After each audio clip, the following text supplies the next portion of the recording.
Hello, what is going on, guys? Hockey Guy 1 here. Welcome to my review of Teenage Mutant Ninja Turtles Out of the Shadows. So sorry for the delay of this review. I know it's been a while since I reviewed 2014, but there's a lot of tasks for reviews before that, so that's why it took me a while. So I'd just like to apologize to Dolphin Dude 1 who like I said, requested all this, all the way at the beginning. And I'd like to apologize to him and all my fans, all my subscribers for waiting this long. So Teenage Mutant Ninja Turtles Out of the Shadows is directed by Dave Green and stars Pete Pelzak, Jeremy Howard, Alan Richter, Noel Fisher, Gary Anthony Williams, Seamus, Megan Fox, Stephen Amell, Will Arnett, Brian T., Tyler Perry, and Brittany Asher. How do you say that? So the story is basically is Shredder escapes from prison, but through a teleportation device that gets him to Krang, and Krang makes a deal with him to get the rest of the teleportation devices so he can come in and take over the world, and it's up to the Turtles to stop him from taking over the world. So the story can be considered cliched by some, but I mean, it is kind of like just kind of the main part of the main plot thing. I mean, it's not 100% cliched. I mean, it is cliched. I can't deny that, but it's executed well enough that it's not really that predictable. Like, it's done pretty well. It's pretty coherent. Yeah, I mean, it's done pretty well. It's not necessarily perfect. The new characters like Bebop and Rocksteady, they're kind of just side villains to Shredder, and I honestly thought they were great here.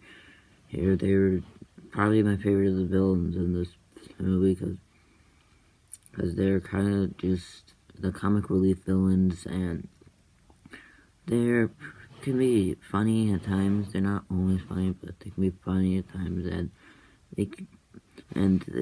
they are just pretty good villains for that the Turtles have to go through, and they are a challenge to the Turtles for sure, which makes them even better. Casey Jones as well was introduced in this movie for this franchise, and I thought he was awesome. Yeah. Honest, I mean, his character is done very well.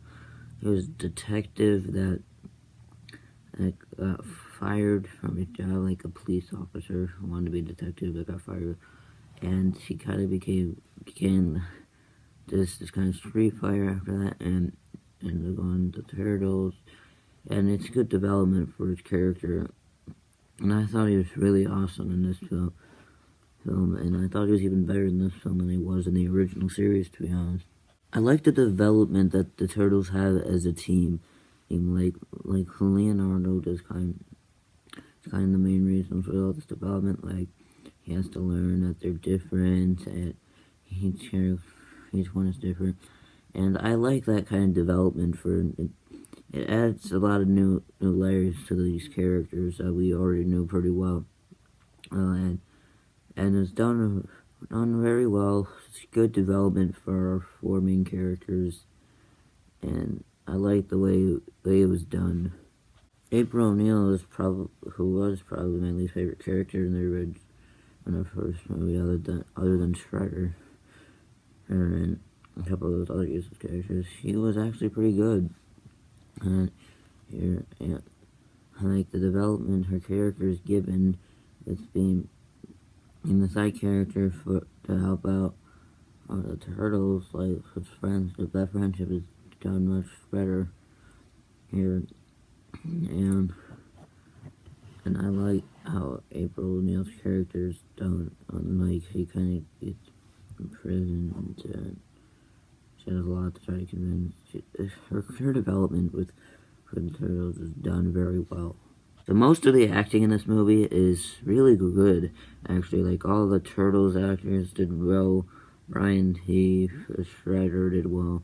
Will Arnett did very good, and Stephen Amell, like his new cast as Casey Jones, I thought he did awesome, to be honest. And he did look like he wanted to be in this movie, as well as Anthony Williams, Gary Anthony Williams as Bebop, and then Sheamus as Rocksteady, the WWE wrestler Sheamus, which I thought they both did great in their roles. I think most actors did really great in their role, and I'm glad about this.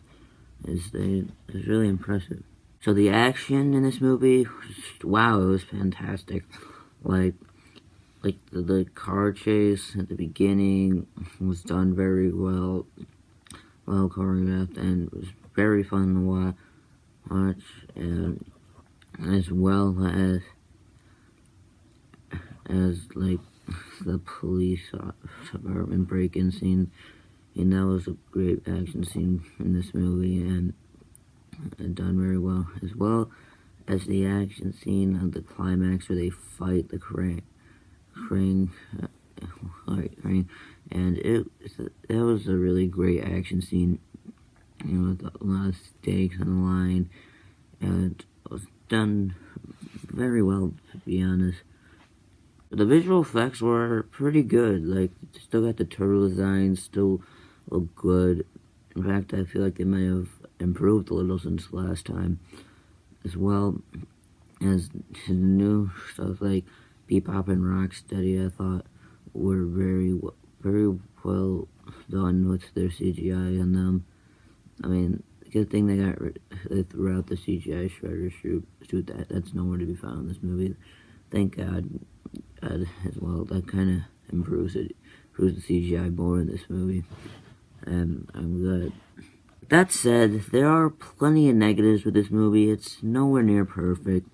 Like, Krang, I did feel like was a very weak villain, and he's kind of supposed to be the main villain, but just has Shredder do all the dirty work, and then just betray Shredder the climax, and he doesn't really show up until the climax, to be honest.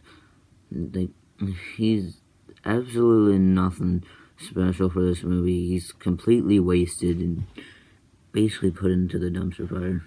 Which also leads to this minor problem I have with this. There are way too many villains for this movie. I mean, there's Karai, there's Shredder, there's Baxter Stockman, there's Bebop, there's Rocksteady, and there's Krang. Like, do you see how overstuffed that is with villains? Like, I don't really know what to think and get that. It's just completely overstuffing villains, and it's ridiculous. And just that they did that.